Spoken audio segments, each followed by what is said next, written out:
Hello everyone दोस्तों, कैसे आप सभी लोग द पॉलिटिकल मास्टर में आप सभी का स्वागत है। दोस्तों, जैसा कि आप सभी को पता है कि आज मैं सीबीएसई ऑफिस गया था। आप सभी के जितने भी सवाल थे, जितने भी डाउट्स थे एग्जाम से संबंधित, उन सभी डाउट्स को मैंने वहां पर रखे।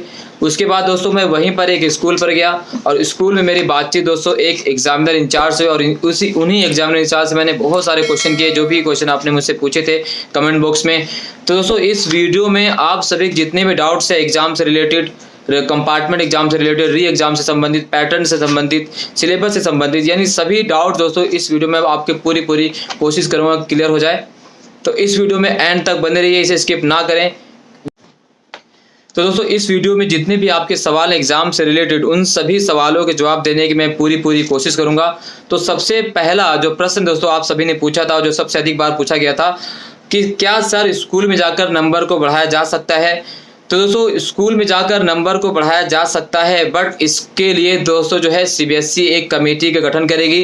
वो कमेटी अगर जांच में पाती है कि आपके जो नंबर स्कूल वालों ने दिए हैं वो आपके जो नंबर आपको मिलने चाहिए उससे कम है, तो आपका नंबर दोस्तों बिना एग्जाम के भी बढ़ाए जा सकते हैं। जी हाँ दोस्तों, तो यदि आपका नंबर जो स्कूल वालों ने दिया है वो आप डिजर्व नहीं करते हैं, आप स्कूल वालों ने गलती से नंबर कम दे दिए हैं, तो इस एवज में दोस्तों सीबीएसई जो कमेटी का गठन करेगी, वो कमेटी डिसाइड करेगी, वो चेक करेगी। यदि आप इसमें आपके नंबर ज़्यादा पाए जाते हैं तो आपको बिना एग्ज़ाम दिए दोस्तों आपके नंबर बढ़ाए जाएंगे। ये दोस्तों ये परफेक्ट न्यूज़ है, पूरी तरीके से 100% श्योर कह रहा हूँ मैं, ठीक है। ये पहला जो क्लियर हो गया होगा आपका सभी का। दूसरा सवाल दोस्तों बहुत से बच्चों ने किया था कि सर मेरे 10th में जो है 90% है, 11th में भी अच्छे खासे परसेंट थे, बट 12th में हमारे बहुत कम परसेंट बने, तो नंबर कैसे बढ़ेंगे। तो दोस्तों सबसे पहले आपको करना क्या होगा, सबसे पहले आपके पास अगर आपके पास 10th के जो मार्कशीट है उसे आप ले लें, 11th की जो मार्कशीट उसे ले लें, और उसे लेकर दोस्तों अपने स्कूल में एग्जामिनर इंचार्ज के पास जाएं और एग्जामिनर इंचार्ज को बोलें कि हमारे जो परसेंटेज थे वो क्लास 10th में ज़्यादा है और क्लास 11th में भी ज़्यादा, लेकिन क्लास 12th में कम है। तो दोस्तों वो एग्जामिनर इंचार्ज चेक करेगा, और अगर आप बिल्कुल सही हैं तो वो आपके नंबर से संबंधित जितनी भी ज़रूरी चीज़ें हैं वो सीबीएसई ऑफिस को खुद सेंड करेंगे। उसके बाद आपके नंबर बढ़ने के चांस दोस्तों बढ़ जाएंगे।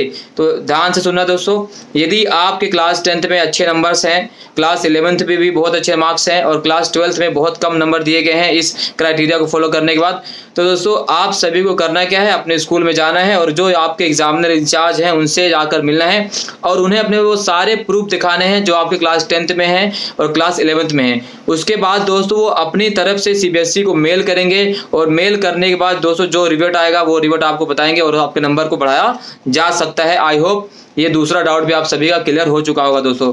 बिल्कुल ऑथेंटिक न्यूज़ है दोस्तों, किसी प्रकार कोई काट छाट नहीं, कोई बनावट नहीं है, ठीक है। चलिए तीसरा जो सबसे अधिक क्वेश्चन था बच्चों, ये भी था कि क्या बच्चे 2 से 3 सब्जेक्ट का पेपर दे सकते हैं। जी हाँ, जैसे आप बहुत से बच्चे कमेंट में पूछ रहे थे कि क्या सर हम अपने दो पेपर का एग्जाम दे सकते हैं, बेस 3 का एग्जाम दे सकते हैं। तो दोस्तों इसका जो जवाब ये है कि आप री एग्ज़ाम के लिए एलिजिबल हैं, क्योंकि सीबीएसई ने कहा था जो भी बच्चा हमारे दिए गए नंबर से इस क्राइटेरिया से खुश नहीं है वो री एग्ज़ाम के लिए एलिजिबल है, वो री एग्ज़ाम दे सकता है। बट 3 सब्जेक्ट का 2 सब्जेक्ट का इसको लेकर उन्होंने कोई जवाब नहीं दिया। उन्होंने कहा कि जो नोटिफिकेशन आने वाली है उसको आपको वेट करना होगा। हाँ, आप इम्प्रूवमेंट भर सकते हैं, जो एग्ज़ाम दोस्तों आपका नेक्स्ट ईयर होगा, इस साल इम्प्रूवमेंट का कोई एग्ज़ाम नहीं होगा। यदि आप एक सब्जेक्ट में इम्प्रूवमेंट देना चाहते हैं तो आपको नेक्स्ट ईयर का वेट करना पड़ेगा। यदि आप री एग्ज़ाम देना चाहते हैं सभी सब्जेक्ट का, और सीबीएसई ने कहा भी है कि री एग्ज़ाम दोस्तों केवल किसका होगा, केवल जो आपको बेस्ट 3 सब्जेक्ट हैं या जो बेस्ट सब्जेक्ट होते हैं उन्हीं का ही एग्ज़ाम लिया जाएगा, सभी पेपरों का एग्ज़ाम नहीं होंगे। मान लो दोस्तों अगर आप आर्ट से हैं तो आपका दोस्तों जो पॉलिटिकल साइंस हिस्ट्री है इसका पेपर लिया जाएगा और इंग्लिश का पेपर लिया जाएगा, बाकी और किसी का पेपर नहीं लिया जाएगा री एग्ज़ाम के दौरान भी। तो ये भी ध्यान हो दोस्तों, ये भी आप सभी के जो डाउट्स है आई होप मैं क्लियर कर पाया हूँ, ठीक है दोस्तों। इसके अलावा दोस्तों जो चौथा क्वेश्चन था ज़्यादातर बच्चों को है कि अगर हम पेपर दें और बाई चांस नंबर कम आ जाए तो फिर कौन सा नंबर हमारे काउंट होंगे। तो दोस्तों बहुत सा वाजिब सवाल था और मैंने यहाँ पर रखा भी, क्योंकि दोस्तों 15 दिन में कोई भी एग्ज़ाम की तैयारी नहीं कर पाएगा, और ऐसे में दोस्तों क्योंकि बच्चे बहुत ज़्यादा टेंस में हैं, डिप्रेशन में हैं, तो किस तरह से पढ़ाई करेंगे वो कोई भी नहीं जानता, क्योंकि पढ़ाई हो ही नहीं पाएगी। क्योंकि अभी तक हमें तो पता ही नहीं कि एग्ज़ाम कब होंगे, एग्ज़ाम से संबंधित कोई परफेक्ट या आप कह सकते हैं कोई सही नोटिफिकेशन अभी तक नहीं मिली है कि एग्ज़ाम की डेट शीट क्या होगी। तो ऐसी स्थिति में जो भी बच्चे री एग्ज़ाम के लिए जाएंगे दोस्तों, उन्हें जो एग्ज़ाम के दौरान उनके नंबर आएंगे, यानी जो अभी आप एग्ज़ाम दोगे वो जो नंबर आएंगे एग्ज़ाम देने के बाद वही नंबर आपके मार्कशीट में काउंट होंगे, ना कि ये वाले जो आ चुके हैं। तो दोस्तों सोच समझ कर एग्ज़ाम देना। यदि आपको अपने ऊपर पूरा भरोसा है कि आप इस नंबर से अच्छा परफॉर्मेंस कर सकते हैं और अच्छे नंबर ला सकते हैं, तो आप री एग्ज़ाम ज़रूर दें, क्योंकि री एग्ज़ाम देने के बाद आपके जो नंबर आएंगे रिजल्ट में वही काउंट होगा। बाकी जो अभी रिजल्ट आ गया दोस्तों वो काउंट नहीं होंगे। ये भी मैं समझ सकता हूँ कि आप सभी के जो डाउट्स है वाले क्लियर हो चुका होगा। ठीक है, तो कमेंट बॉक्स में जरूर पता चले दोस्तों। इसके बाद दोस्तों एक और जो सवाल है, 5वां सवाल था कि री एग्ज़ाम का सेंटर कहाँ होगा। तो दोस्तों री एग्ज़ाम का सेंटर कहाँ होगा, इसको लेकर सीबीएसई ऑफिस से मुझे जवाब मिला था कि जो री एग्ज़ाम का सेंटर दोस्तों होगा वो आपका स्कूल में ही होगा। और इसमें दोस्तों ये भी एक कंडीशन है कि अगर कोरोना की स्थिति ठीक रही तो ही आपका सेंटर आपके स्कूल में दिया जाएगा, अन्यथा कुछ और सीबीएसई इसका ऑप्शनल ढूंढेगी। बट अगर कोरोना की स्थिति सही रहती है दोस्तों तो आपका स्कूल में ही सेंटर होगा। लेकिन टीचर जो है दोस्तों, जो एग्जामिनर इंचार्ज होंगे वो दोस्तों बाहर से आएंगे। सेंटर स्कूल का होगा सेल्फ सेंटर, लेकिन जो कहते हैं ना जो टीचर होता है स्कूल के अंदर, वो टीचर दोस्तों बाहर से आएंगे। ये याद रखना दोस्तों, यानी सेल्फ सेंटर होगा लेकिन टीचर जो है बाहर से आएंगे। राइट, आई होप ये भी जो आपके डाउट्स है वो क्लियर कर पाया हूँगा मैं। अगला प्रश्न था दोस्तों कि पेपर पैटर्न क्या होगा। तो दोस्तों पेपर पैटर्न की अगर हम बात करें तो दोस्तों सीबीएसई आप देख सकते हैं, आप उत्तराखंड के जो सीबीएसई बोर्ड है, उत्तराखंड जो रीजनल एरिया है, तो वहाँ पर जो है लिखित परीक्षा ली जाएगी। तो दोस्तों सीबीएसई ने कहा है कि जो एग्जाम पैटर्न होगा वो लिखित होगा, यानी सब्जेक्टिव क्वेश्चन पूछे जाएंगे जो इससे पहले होते आ रहे थे वही उसी तरह का पैटर्न होगा। लॉन्ग आंसर टाइप क्वेश्चन होंगे, कुछ शॉर्ट आंसर टाइप होंगे, कुछ वन वर्ड क्वेश्चन होंगे। इसी आधार पर आपके पेपर में प्रश्न पूछे जाएंगे। नहीं, परीक्षा कैसे होगी, वो लिखित परीक्षा होगी। राइट, इसके बाद दोस्तों सिलेबस क्या होगा। अगर री एग्जाम दिए जाएंगे तो दोस्तों सिलेबस क्या होगा। बहुत से बच्चों को प्रश्न था कि सिलेबस क्या होगा। तो दोस्तों सिलेबस वही होगा जो आपका एग्जाम कैंसिलेशन से पहले था, यानी जो आपके एग्जाम कैंसिल हुए हैं मई में, उससे पहले जो आपका सिलेबस था जिसमें 30% की कटौती की गई थी, वही सिलेबस, उसी आधार पर आपको री एग्जाम में प्रश्न पूछे जाएंगे। उतना ही सिलेबस पेपर में आएगा यदि आप री एग्जाम देते हैं तो। क्लियर। चलिए नेक्स्ट क्वेश्चन था दोस्तों, एग्जाम कितने घंटे होगा। तो दोस्तों जो एग्जाम होंगे इसको लेकर दोस्तों दो जवाब मिले थे। पहला तो एग्जाम दोस्तों वो कंडीशन अप्लाई होगा, यानी अगर कोरोना की स्थिति अच्छी होगी तो एग्जाम 3 घंटे हो सकता है। अगर कोरोना की स्थिति अगर रहती है तो दोस्तों जो एग्जाम होंगे वो 90 से 190 के आसपास, यानी कह सकते हैं 90 मिनट का एग्जाम हो सकता है। ये 2 जवाब मुझे वहां से मिले थे, यानी 3 घंटे के भी हो सकता है अगर कोरोना की स्थिति सही रही, नहीं तो 90 मिनट का एग्जाम होगा आपका। ठीक है, चलिए अगला क्वेश्चन दोस्तों क्या था कि क्या इम्प्रूवमेंट इस साल दे सकते हैं। तो दोस्तों इम्प्रूवमेंट की अगर हम बात करें, अगर एक सब्जेक्ट में आपको इम्प्रूवमेंट देना है तो इस साल आप कोई इम्प्रूवमेंट नहीं दे सकते। आप इम्प्रूवमेंट देने के लिए दोस्तों नेक्स्ट ईयर का वेट करना पड़ेगा। फिलहाल इसमें एक और पेज है, ये भी है कि वहाँ से मुझे जवाब मिला कि सीबीएसई की जो अभी नोटिफिकेशन आने वाली है उसका वेट करना होगा इम्प्रूवमेंट एग्जाम के लिए। लेकिन अभी तक एज ऑफ नाउ आप इम्प्रूवमेंट दोस्तों अगली साल दे पाएंगे, इस साल नहीं। बट सीबीएसई जो नोटिफिकेशन जारी करेगी 5 अगस्त तक, या 5 अगस्त वाले दिन या उससे अगले दिन भी जारी कर सकती है, उसको हमें सबसे पहले देखना है उसमें क्या लिखा होता है, उसके आधार पर हम आगे बात करेंगे दोस्तों। तो यहाँ पर ये थोड़ा सा आपको कंडीशन अप्लाई करना पड़ेगा। राइट, चलिए अगला प्रश्न था दोस्तों बहुत से बच्चों का कि पेपर देने के बाद रिजल्ट कब आएगा। तो दोस्तों पेपर देने के बाद रिजल्ट कब आएगा इसके लेकर कोई जवाब नहीं मिला है, बस इतना मिला कि रिजल्ट जो है जल्दी जारी किया जाएगा। ठीक है, रिजल्ट जल्दी जारी किया जाएगा।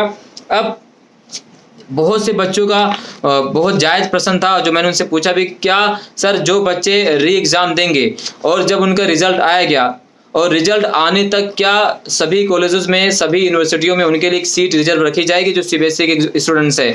तो इसके जवाब में दोस्तों कोई उत्तर नहीं मिला है। हालांकि पिछले साल दोस्तों बच्चों के लिए सीट रिजर्व रखी गई थी जो उन्होंने एग्ज़ाम दिया था, तो इस साल भी हो सकता है सीट रिजर्व होगी। बट अभी कोई ऑफिशियल नोटिफिकेशन इसको लेकर नहीं बताएगा और ना ही उन्होंने कोई जवाब दिया है।